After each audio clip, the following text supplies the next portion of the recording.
Le verdict du premier tour des élections présidentielles est désormais connu. François Hollande est en tête.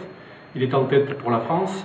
Il est en tête aussi pour le Cantal et c'est un événement historique pour notre département qui n'a jamais connu un candidat de gauche à l'issue du premier tour depuis que la Ve République existe.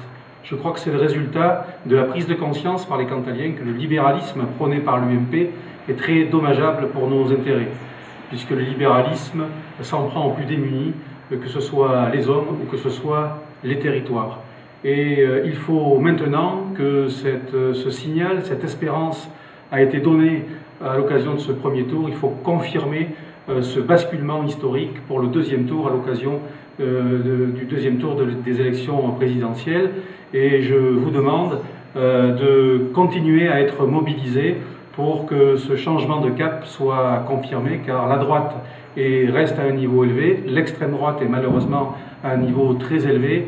Les soutiens locaux de Nicolas Sarkozy sont très importants. Il s'agit notamment des 2 députés UMP qui sont à fond derrière lui, qui ont voté toutes les réformes de son mandat, si catastrophique pour notre département. Il faut donc nous mobiliser. Je vous propose 3 réunions publiques. La première le 25 avril, mercredi, à Arpajon-sur-Cère, salle de la Vidalie à 20h30. La deuxième, le lendemain, le 26, toujours à 20h30, à la mairie d'Ytrac. Et puis une 3e réunion plus importante, le 2 mai, à 18h30 à la halle de l'Escudier. Nous ferons une réunion large de soutien de tous ceux qui veulent le changement, en France certes, mais aussi dans le Cantal. Le Cantal doit être acteur du changement, pas seulement spectateur. Je compte sur vous pour être présent à ces rendez-vous et surtout pour être présent lorsqu'il faudra mettre le bon bulletin dans l'urne le 6 mai prochain.